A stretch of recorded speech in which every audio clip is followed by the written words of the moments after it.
Nusa Tenggara Barat memiliki jumlah penduduk 423.000 lebih, dengan luas 6.000 km persegi dengan 24 kecamatan. Mata pencaharian mayoritas penduduknya adalah petani dan peternak. Memiliki luas hutan terbesar di Nusa Tenggara Barat berada di Kabupaten Sumbawa, atau sekitar 45% dari total luas hutan di Nusa Tenggara Barat.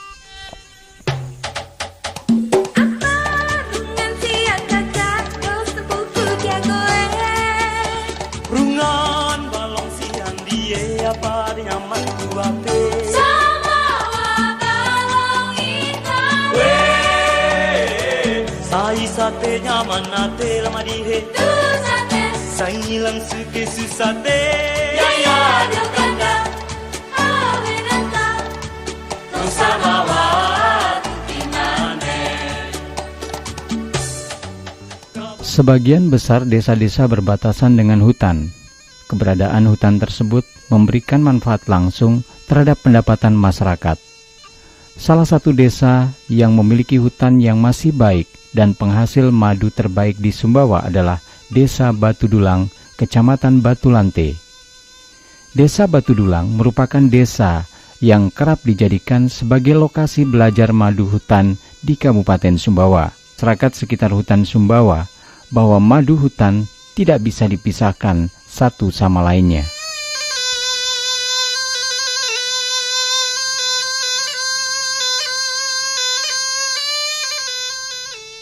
Hutan dan pohon lebah tidak bisa dipisahkan satu dengan yang lainnya.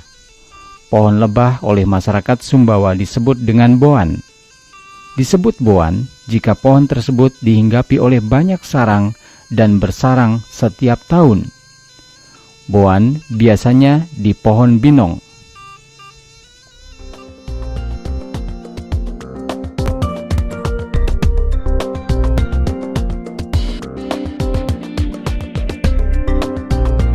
Madu hutan dalam bahasa Sumbawa disebut aning.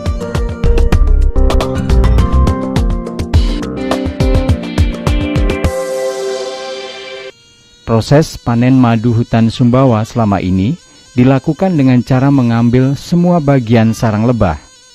Kini dengan keberadaan jaringan madu hutan Sumbawa atau JMHS, petani diajarkan dengan melakukan panen lestari.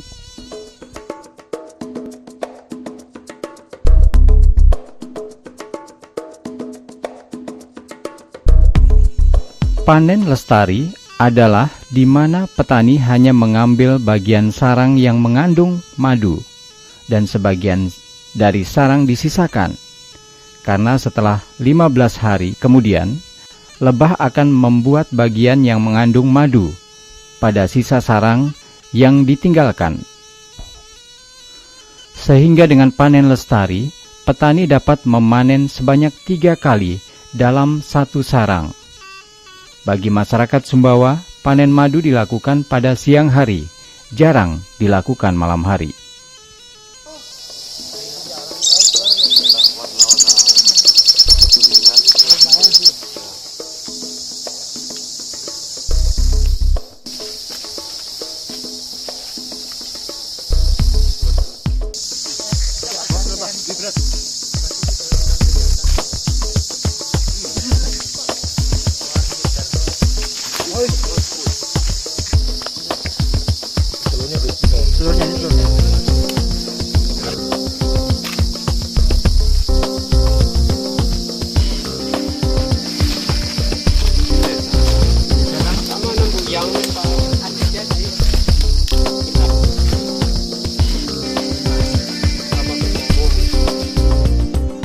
Selanjutnya hasil panen di hutan diproses di desa. Untuk menghasilkan madu yang baik, prosesnya dilakukan dengan menggunakan sistem tiris, bukan peras tangan yang semata. Ini dipraktekkan oleh para petani. Sejak keberadaan JMHS, proses pasca panen tidak dianjurkan dengan peras tangan, akan tetapi menggunakan sistem tiris. Pertama-tama kotoran anak lebah dipisahkan dengan sarang. Kemudian dengan menggunakan pisau stainless dan sarung tangan. Sarang lebah diiris-iris agar madu dapat menetes dalam wadah atau saringan bertingkat. Kemudian madu dibiarkan menetes, ini untuk menghindari adanya kontaminasi sehingga madu lebih higienis.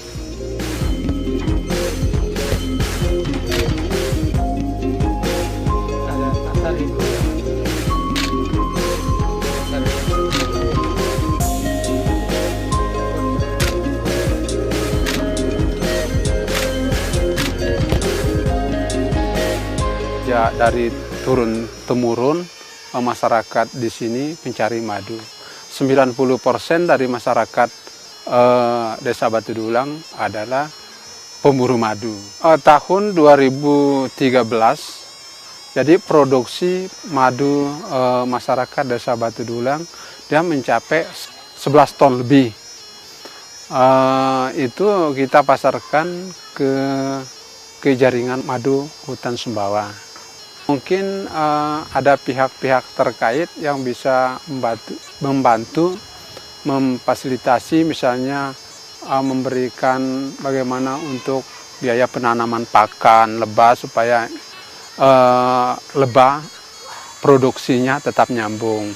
Nah, kayak tahun ini kan bulan Juni, Juli sampai November aja. Ya, sedangkan dulunya itu produksinya dari April sampai Desember. Jadi mungkin itu harapan kami kepada pihak terkait supaya bagaimana bisa membantu petani untuk memberikan bantuan bibit, pakan lebah, dan juga memberikan bantuan peralatan kepada petani-petani kita. Ya, sesuai dengan standar jaringan madu hutan Sumbawa.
Masyarakat Sumbawa tidak bisa dipisahkan satu dengan yang lainnya, sehingga kebijakan Kementerian Kehutanan untuk menjadikan Sumbawa sebagai sentra pengembangan madu hutan menjadi tepat. Di samping itu, pemerintah Kabupaten Sumbawa juga telah menetapkan madu hutan sebagai hasil hutan bukan kayu HHBK unggulan daerah Sumbawa. Jika benar nantinya Sumbawa menjadi sentra madu, karena yang kita ketahui adalah madu di Sumbawa itu madu alam, maka ke depan dia akan dapat menjadi ikon sekaligus menjadi indikator kelestarian dan keberlanjutan pembangunan di situ dengan tetap memiliki mendapatkan daya dukung dari lingkungan, terutama dari pembangunan kehutanan di sana. Jadi kalau kita mau lihat apakah lingkungan Kabupaten Sumbawa itu nanti, kehutanan Kabupaten Sumbawa itu nanti lebih baik atau tidak lebih baik, maka kita bisa melihat dari populasi lebah dan produksi madunya. Dan ini adalah satu langkah strategis, tepat dan cerdas menurut saya.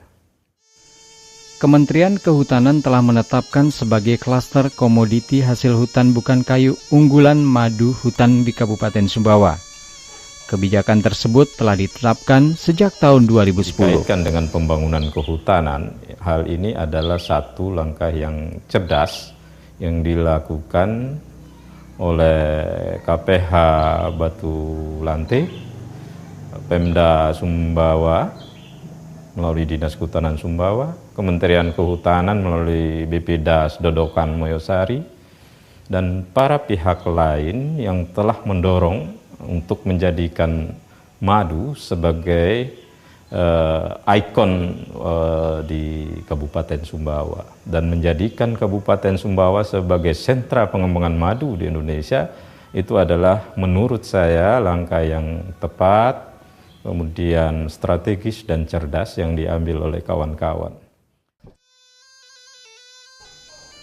Produk-produk masyarakat selanjutnya butuh perlindungan secara hukum agar produk-produk tersebut tetap menjadi milik masyarakat Sumbawa yang telah secara turun-temurun menggelutinya.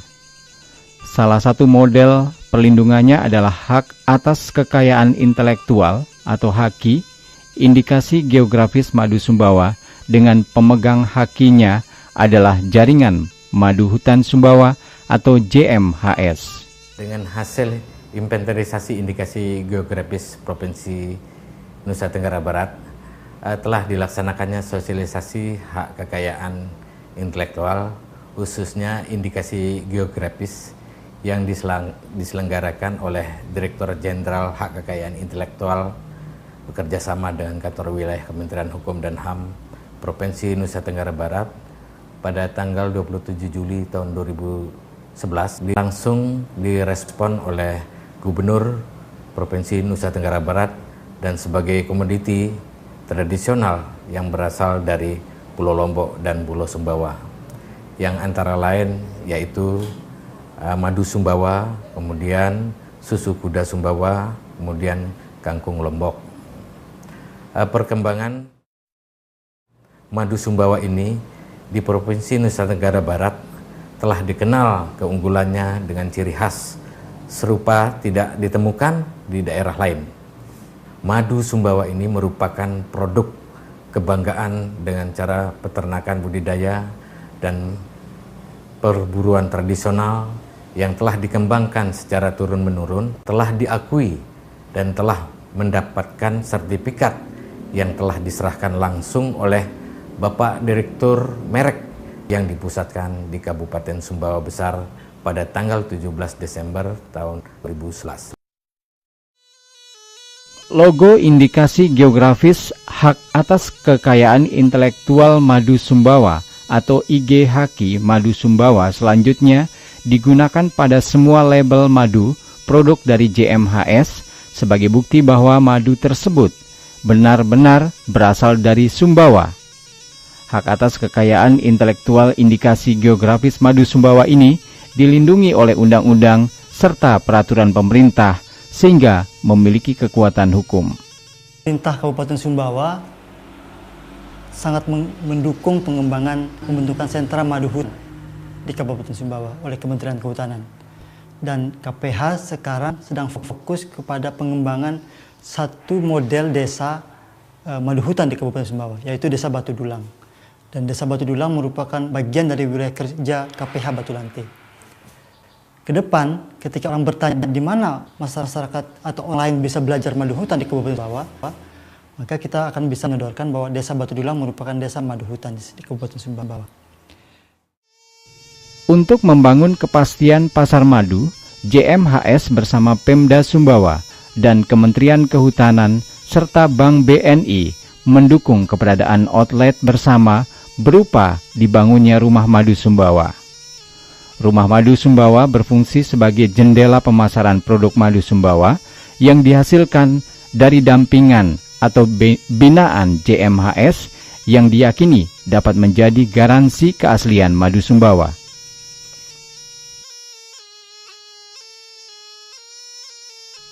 Kerja-kerja pemberdayaan masyarakat haruslah dilakukan kolaborasi dengan semua elemen. Hal tersebut dibuktikan pada produk madu Sumbawa, di mana kerjasama antara kelompok petani madu, dalam hal ini JMHS, Pemda Sumbawa, Kementerian Kehutanan, dan kalangan perbankan.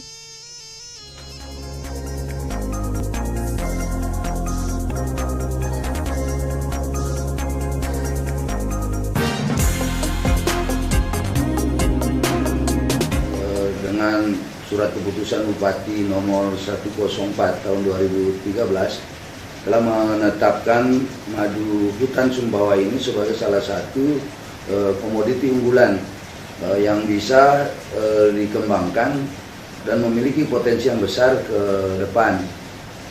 Karena ketika madu ini bisa terus dijaga, dipelihara, bukan saja hutan akan bisa dijaga kelestariannya sebagai sumber pendapatan masyarakat, tetapi lebih dari itu produksi madu Sumbawa ini kita harapkan juga bisa kita kembangkan, bukan saja madunya sendiri tetapi juga ada produksi-produksi ikutan, ada lilin, ada sabun kecantikan dan lain-lain yang nanti kita harapkan itu bisa menjadi salah satu sumber pendapatan masyarakat. Mengapa pemerintah daerah misalnya memberikan perhatian khusus kepada madu ini? Seperti yang tadi sudah saya kemukakan, bukan saja sekedar untuk madunya dijadikan sebagai salah satu komoditi unggulan, tetapi ketika masyarakat benar-benar mendapatkan manfaat, mendapatkan nilai tambah dari madu ini sendiri, tentu di sisi lain kita harapkan juga pada saat yang sama mereka bisa menjaga kelestarian lingkungan, kelestarian hutannya sendiri. Karena itu upaya-upaya kita dalam rangka menjaga produktivitas madu Sumbawa, pada saat yang sama juga masyarakat melalui jaring madu hutan Sumbawa itu kita bekali, kita didik, kita berikan pencerahan agar pengambilan madu itu tidak dengan merusak hutan, bahkan dengan melestarikan hutan. Ada pola yang kita gunakan sekarang ini tidak lagi misalnya menggunakan sistem peras, tapi menggunakan sistem tetes, sehingga kita harapkan kualitas madunya juga pada saat yang sama itu menjadi jauh lebih baik. Kita berharap produksinya meningkat, kualitasnya juga bisa kita tingkatkan, sehingga dengan demikian tidak sekedar nanti madu ini menjadi pekerjaan sampingan. Jangka panjang nanti kita harapkan madu ini bisa memberikan nilai tambah yang besar bagi masyarakat kita, terutama masyarakat yang berada di kawasan, di pinggiran hutan, dekat dengan hutan dan lain-lain sebagainya. JMHS saat ini telah mulai memasarkan lilin lebah yang dipasarkan ke Surabaya dan Bali, serta produk sabun madu padat dan sabun cair. Masyarakat bisa mendapatkan produk ini di Rumah Madu Sumbawa. Selain surat keputusan 104 itu tadi juga pemerintah daerah juga sudah mendapat haki dari Kementerian Hukum dan HAM sebagai sebuah payung hukum, sekaligus juga pengakuan bahwa madu ini menjadi salah satu semacam hak intelektual ke depan. Nah, dengan demikian kita berharap bukan saja pemerintah daerah tetapi masyarakat juga secara keseluruhan nanti juga terlindungi dalam rangka mereka mengembangkan produksi madu ini. Seperti saya katakan, jangka panjang nanti tidak saja dalam madu mentah, madu cair seperti yang kita harapkan sekarang, tapi kita berharap dari madu ini juga bisa diproduksi produksi ikutan yang lain, seperti tadi sudah saya katakan, untuk obat, untuk farmasi, untuk sabun kecantikan, lilin, dan lain-lain sebagainya. Dengan demikian madu ini kita harapkan nanti tidak ada yang terbuang, mulai dari sarang dan lain-lain sebagainya, itu itu akan bisa diolah oleh masyarakat menjadi bahan-bahan produksi ikutan yang juga akan memperbesar nilai tambah yang akan didapat oleh masyarakat secara keseluruhan. Karena itu juga saya berharap kepada masyarakat, terutama yang berada di sekitar hutan, melalui jaring madu hutan Sumbawa, agar kita tidak sekedar mengejar keuntungan dari produktivitas madu yang kita dapatkan. Kita tidak sekedar mencari uang untuk melalui madu itu sendiri, tapi kita berharap pada saat yang sama hutannya kita jaga, lingkungannya juga kita jaga, kualitas madu kita juga kita jaga, agar memiliki daya saing yang lebih baik lagi dengan madu-madu yang berasal dari daerah-daerah lain di Indonesia ini secara keseluruhan. Sejak keberadaan jaringan madu hutan Sumbawa, kualitas madu Sumbawa dapat dipertahankan. Bahkan JMHS telah mampu menembus pasar nasional melalui beberapa perusahaan besar di Indonesia. Nah, selama ini kita baru 2,5 tahun sudah lebih dari 11 ton madu Sumbawa yang kita berhasil memasarkan. Jadi kalau kita mau memaju konsumsi daripada madu di Indonesia, ya kita harus memastikan supaya mutu dari produk yang dihasilkan selalu memenuhi standar yang sudah ditentukan. Pada tahun 2013, produksi madu JMHS telah dipasarkan sebanyak 5 ton oleh sebuah perusahaan multilevel marketing serta produksi rumah madu untuk memenuhi pasar lokal Sumbawa sebanyak 3,5 ton di tahun 2013. Di rumah madu Sumbawa itu produknya selain madu hutan Sumbawa, ada turunan dari madu, ada sabun madu herbal yang dalam bentuk cair, terus ada yang sabun padat. Selain itu juga ada lilin aromaterapi. Melalui kerjasama banyak pihak, madu Sumbawa dapat tetap dipertahankan. Dukungan dari Menteri Kehutanan, Dr. Zulkifli Hasan, diberikan saat berkunjung ke Sumbawa dan meluncurkan madu Sumbawa November 2012.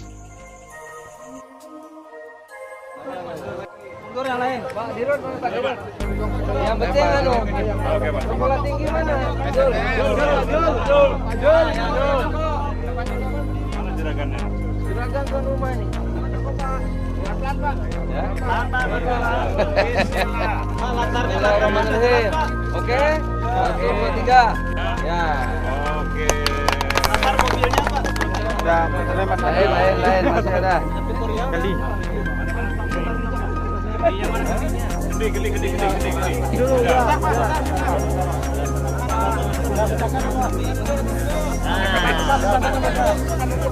Siram dulu kan? Oke. Oke, udah.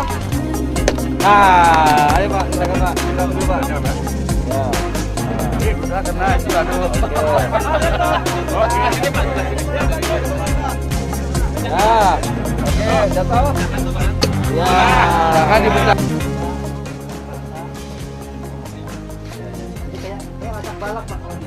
Ini ya, ada ini kalau di kayu ini ada asal usul madu, ya. Asal usul madu ini asal usul madu dari mana?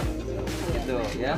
Jenis hutan apa ini jangan. Jadi sekalian Sumbawa, khususnya umumnya NTB ini dikenal di seluruh Indonesia ini adalah sumber madu, ya.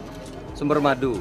Oleh karena itu kalau ini kita kembangkan, ya kita butuh 1 tahun itu kira-kira paling kurang tuh 50 ton madu. Sementara dari Sumbawa NTB ini baru 1 ton saja. Oleh karena itu kami akan dukung penuh dan hari ini saya bersyukur ada BNI, ya ini Pak Gatot. BNI karena bagaimanapun kalau didukung perbankan itu saya kira akan mempercepat. Ada BNI yang akan mendukung nanti pengembangan industri madu, termasuk industri turunannya, penelitian dan sebagainya. Nah ini kita harapkan nanti Sumbawa, khususnya umumnya NTB ini tidak lagi 1 juta, karena kebutuhan kita 50. Syukur-syukur bisa separuh, karena madu di Sumbawa dan NTB sudah menjadi budaya, sudah menjadi sesuatu yang pekerjaan teman-teman sehari-hari. Oleh karena itu saya kira dengan dukungan perbankan, dukungan Kementerian Kehutanan, dukungan kampus ya, dukungan yang lain-lain, ini kalau didorong terus bersama. Kini madu Sumbawa sudah mudah didapatkan di berbagai supermarket besar di Jakarta dan kota besar lainnya, serta penjualan-penjualan secara online. Sehingga slogan Ingat Madu Ingat Sumbawa bukan sekedar wacana, akan tetapi telah dipraktekkan dalam sebuah bungkus kolaborasi semua pihak yang saling menguntungkan.